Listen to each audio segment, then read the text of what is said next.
একজন প্রত্যক্ষদর্শী দেখে সেই আনুষঙ্গিক বিষয় বর্ণনা দিলেন। চলুন সর্বপ্রথমে আমরা সেই প্রত্যক্ষদর্শী যিনি দেখেছেন তার মুখ থেকে আমরা শুনে নেই। আমরা কষাই কাজ করি, দ্বিতীয়ত যদি কাজ না থাকে আমি এখান থেকে অটো নিয়ে চালাই।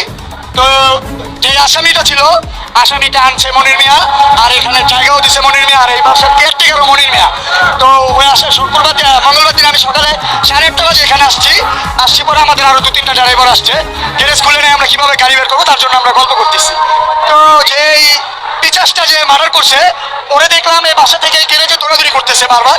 কেন দৌড়াদৌড়ি করতেছে? ওর গ্যারেজ ও দৌড়াইতেই পারে, স্বাভাবিক। তারপর আমরা আসলাম, যেহেতু ওর সাথে কথাবার্তা বলি আমরা। আয়সা বললাম কি হয়েছে ভাই দৌড়াদৌড়ি? তো আয়সা দেখলাম সে এতটুকু একটা ছুরি গ্যান্ডিং মেশিন দিয়ে তো গ্যারেজের ভিতরে ঘষতেছে, মানে একদম চকচকে সাদা করে ফেলছে ছুরিটাকে। মানে এরকম পরিমাণে ধার দিছে, মানে ওটা কার আঙ্গুলে লাগলো পড়ে যায়। তো যাই হয়েছে, 9টা 7 মিনিটের ভিতরে সে কি করলো, গ্যারেজ থেকে এভাবে লুকায় কি জানি বাড়ির উপরে চলে গেল। তো চলে গেল, 9টা 10 বেজে গেল। 2-3 মিনিটের ভিতরে এই কাহিনীটা। 9টা 10 আমরা এখানে বসে রয়েছি, আমাদের মহাজন আসে না, গাড়ি কিভাবে নিব। তো আমরা বসে থাকতে থাকতে 10:45 বাজে তখন যেই বাচ্চার মা খোঁজাখুঁজি করতেছে, আমাদের নিচে এসে জিজ্ঞেস করছে আপনার ভাস্তি কি এখানে গেছে? বললাম না, আপাতত নিচে নামে না, ও তো উপরেই থাকে। তো যেই জায়গায় মার্ডার করা হয়েছে বাচ্চাটাকে, পাশের ফ্লাইটে, ওই ফ্লাইটে বাচ্চাটাকে যখন না হয়েছে তখন একটা জুতা ভুলবশত আমাদের রিজিক, ওই বাচ্চাটার লাশ ছিল বিদায়, আমরা তার মা বাবা ছিলাম বিদায়, মানে হক হালালি, তার জন্য আমরা ওই জুতাটা মানে আল্লাহর উসিলায় বাইরে পড়ে গেছে। তো বাচ্চার মা খুঁজতে খুঁজতে দেখলো কি একটা জুতা ওই দুয়ারের বাইরে পড়ে রয়েছে। বাচ্চার মা ভাবলো পাশের ফ্লাইটে যেতেই পারে, স্কুলে যাবে না, তার জন্য বাহানা দিয়ে। তো ভাইয়া ও ফ্লাইটটার ভিতরে টোকাটুকি করছে, বাচ্চার মা প্রায় 20 মিনিট টোকাটুকি করার পরে কোনো সারা নাই, শব্দ নাই, ভিতর থেকে লাগানো। তো বাচ্চার মা আমাদের নিচে এসে 3-4 জনকে ডাক দিল পরে আমরা সাপাল নিয়ে মনির মিয়ার আরেকটা এই যে ম্যানেজার রাখছে ওইটাকে নিয়ে আমরা সাপাল নিয়ে উপরে গেলাম। উপরে গিয়ে আমরা দরজাটা ভাঙার চেষ্টা করলাম। আমরা দরজাটা এক পর্যায়ে ভাঙতে পারলাম না, 2-3টা সিট গাড়ি লাগানো ছিল। তো আমরা যতটুকু হোক এখানে একটা বোগলা করছি। বোগলা করার পরে আমরা যখন ভিতর দিকে এক এক করে তাকালাম তখন শুধু রক্ত আর পানিগুলো ভাসতেছিল। মানে এটা ডাইনিং রুমের ভিতরে, মানে কল সব ছাইড়ে দিছিল, তো মানে রক্তর কোনো চিহ্ন রাখার মানে চিন্তা ভাবনা ছিল না। তো লাস্টে আমরা যখন ঢুকলাম দরজাটা খোলার পরে তারও 7-8 মিনিট পরে খুলছে, আমরা ওখান থেকে গ্যান্ডিং এর আওয়াজ পেয়েছি রুমের ভিতর থেকে। তো গ্যান্ডিং এর আওয়াজটা এই কারণেই পেয়েছি, রুমের ভিতর অন্য কোনো কাজ হয় নাই, হয়েছে শুধু গিরিটা কেটে আসামিটা পলায় যাবে, তারপরে আসামির স্ত্রী গেটটা খুলবে, এই হিসেবে তাদের পরিকল্পনা। আর তাদের দ্বিতীয় পরিকল্পনা ছিল গ্যারেজ থেকে তারা ব্যাটারির বাক্স নিয়ে গেছে 4টা।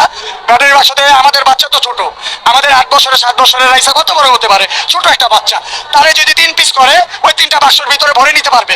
সে কি করছে, আমাদের বাচ্চার মাথাটা এই সমানে কেটে পানির ভিতরে না হলো 100 চুপ দিছে। কারণ এই কারণে চুপটা দিছে সে, যে আমাদের বাচ্চার রক্তটা মাথা থেকে যেটা ঝরতেছে সেই রক্তটার চিহ্নটা বাক্সতে যদি নেয়, বাক্সতে ভিজে রক্তটা পড়বে এবং কি বাক্সটা ছিঁড়ে যাবে।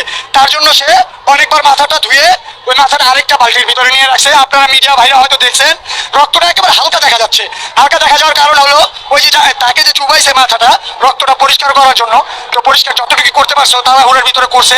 তারপরে আমাদের বাচ্চার এখান থেকে একটা টুকরা করছে, তারপরে এখান থেকে একটা টুকরা করছে, তারপরে আমাদের বাচ্চা হত্যা করা ছিল, তো হয়তো আপনারা মিডিয়া ভাইরা দেখেন নাই। আমাদের বাচ্চার এখান থেকে ভাড়া হয়েছে, আরেকটা জঘন্য কাজ করা হয়েছে আমাদের বাচ্চার সাথে। এখানে যদি বলা হয় তাহলে আপনারা মিডিয়ারাও ভালো থাকবেন না পাবলিকের উত্তেজনায়, কিন্তু সেটা বললাম না আমরা। কিন্তু আমরা একটাই বিচার চাই প্রধানমন্ত্রীর কাছে, যদি ওর বিচারটাই আমরা 48 ঘন্টা আনলিমিটেড দিছিলাম, 24 ঘন্টা নিয়ে আসছি। এই 24 ঘন্টার ভিতরে আমাদের জনগণের সামনে ওর ফাঁসি চাই, ওর আর ওর স্ত্রী। আমরা এটা ছাড়া আর আমরা কোনো আন্দোলন, কোনো উশৃঙ্খলা কিচ্ছু করবো না। আমরা এই ভাইয়ের নিজ মুখে শুনলাম সেই মর্মান্তিক বর্ণনাগুলো। এখন একটা মানুষকে যখন এত টুকরো টুকরো করা হয়, এমনকি ধারালো ছুরি দিয়ে তাকে আঘাত করে শেষ করে দেওয়া হয়, শুধু তাই না গলাটাকে পর্যন্ত তারা আলাদা করে দিল। এমনকি আমরা বর্ণনায় শুনতে পেলাম যে তার 2 পাশ থেকে আলাদা করে টুকরা করে হয়েছে। এমনকি কোনো মানুষ কি পারে, যে মানুষত্ব রাখে সে কি কোনো পারে একটা মানুষকে এভাবে কাটতে? শুধু তাই না, এমনকি এই ভাইয়ের মুখে আমরা নিজে শুনলাম যে তার সাথে আরও কি আচরণ করা হয়েছে। যদি এগুলো বর্ণনা দিতে যাই তাহলে পরিস্থিতি উশৃঙ্খল হতে পারে, সেই জন্য তিনি বললেনও না। সম্মানিত দর্শক, একজন মানুষ কিভাবে পারে আরেকজন মানুষকে এইভাবে হত্যা করতে?